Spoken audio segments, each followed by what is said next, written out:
Bonjour, nous allons continuer notre étude cinématique du mouvement d'une particule qui est en mouvement sur une trajectoire plane et curviligne. Le problème peut être traité soit dans un repère qui est fixe, OX, OY, de base I, J, c'est-à-dire en coordonnées cartésiennes.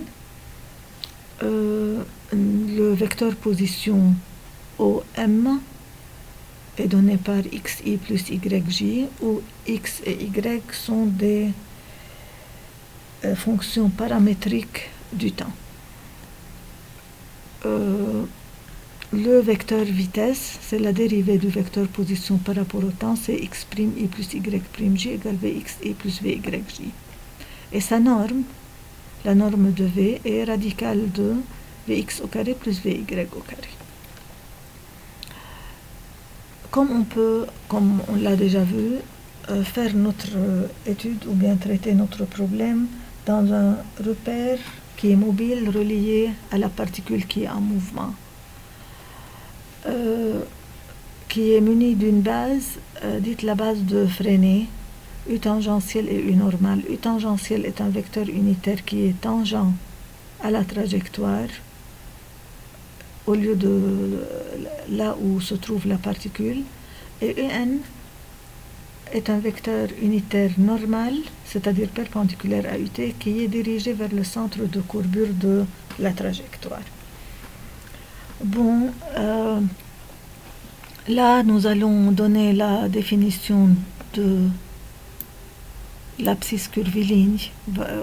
Nous avons déjà vu que ici l'arc qui est en rouge, c'est delta S, c'est-à-dire le trajet parcouru par la particule. Nous allons prendre là un sens positif de la trajectoire. Je voudrais seulement dire que UT, le vecteur unitaire, il aura un sens positif comme celui du sens choisi comme positif pour la trajectoire. Donc, on va définir notre abscisse curviligne qui est S de t. On prend une origine sur le trajet, par exemple ici c'est A, et la mesure algébrique de l'arc AM, c'est l'abscisse curviligne, qui est une fonction paramétrique du temps. Maintenant, la vitesse qui est indiquée là par ce V minuscule, elle est égale à ds sur dt, ou bien S'. Notre remarque est la suivante: S et V sont des grandeurs algébriques, c'est-à-dire elles peuvent être positives ou bien négatives. Bon, revenons à notre vecteur vitesse, son expression en base de Freinet. V est égal à ds sur dt ut, c'est déjà démontré dans la simulation qu'on a vue avant. Elle est égale à petit v ut, c'est-à-dire la vitesse fois u tangentielle. Le vecteur vitesse est toujours tangent à la trajectoire au point où se trouve la particule. La norme du vecteur vitesse, elle est égale à la valeur absolue de ds sur dt, c'est-à-dire la valeur absolue de petit v.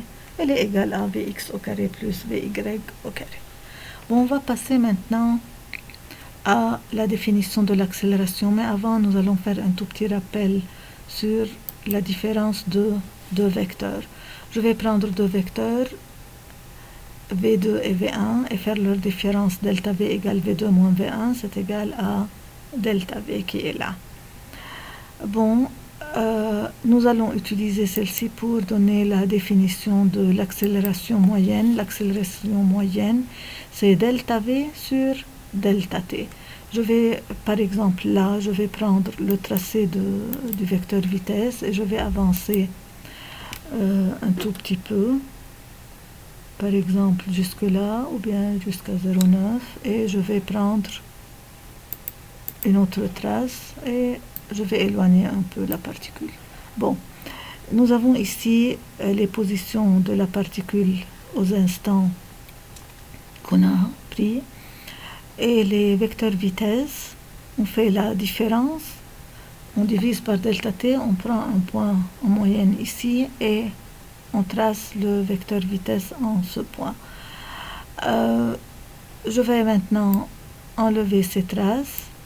Je vais reprendre la particule à une position, par exemple celle-là.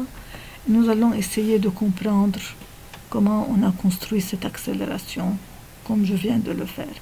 En effet, le vecteur accélération, c'est la dérivée du vecteur vitesse par rapport au temps, c'est la limite de delta v sur delta t lorsque delta t tend vers 0. Donc c'est v'xi plus v'yj égale x seconde i plus y seconde j. Bon, passons à la base de Freinet. A égale dv sur dt. Remplaçons v par sa valeur. Alors on aura d2s sur dt2 ut plus cette grandeur v2 sur r un.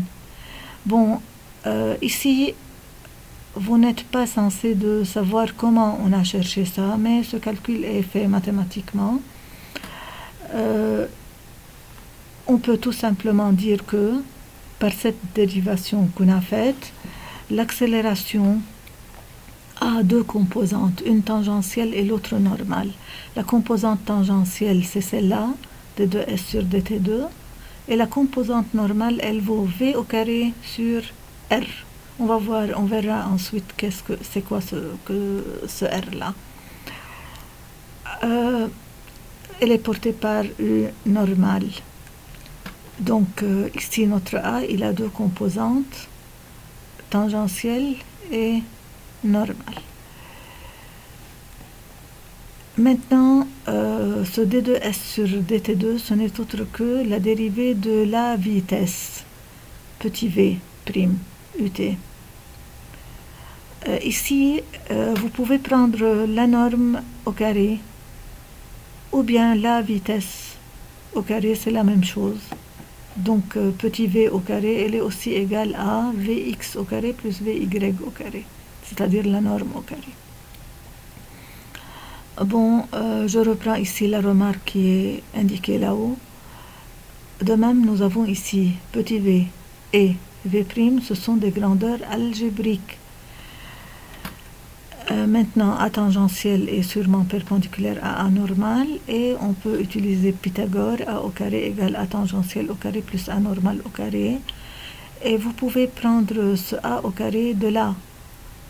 Elle est égale à x seconde au carré plus y seconde au carré. Ici, la norme de A, c'est racine de x seconde au carré plus y seconde au carré. Donc, vous pouvez utiliser les deux repères dans la solution de vos exercices. Parce que pour le temps, ce sont les expressions de l'accélération, que ce soit en coordonnées cartésiennes ou bien en base de Freinet. Maintenant, je vais expliquer un peu ce que veut dire ce R-là. Je vais prendre une position un peu plus proche de l'origine, ici, et on va voir ce qu'on appelle le cercle osculant. Le cercle osculant, c'est un cercle qui est tangent à la trajectoire au point M. Vous voyez que cette partie qui est tout autour de M est presque confondue avec la trajectoire. Je vais prendre à l'instant, par exemple, t égale 0. Vous voyez là le rayon de courbure, petit r, le rayon de ce cercle osculant, c'est le rayon de courbure qui est là. C'est égal à 1/2. À chaque fois que le mobile avance, vous voyez que le rayon de courbure change de valeur. Donc, cette valeur, elle est instantanée, elle change avec la position. Ok? C'est pour cela que il fallait comprendre là que ça, ce n'est pas une constante au cours du temps, non. Le cercle osculant change et la valeur de R change avec la position. Merci bien de votre attention.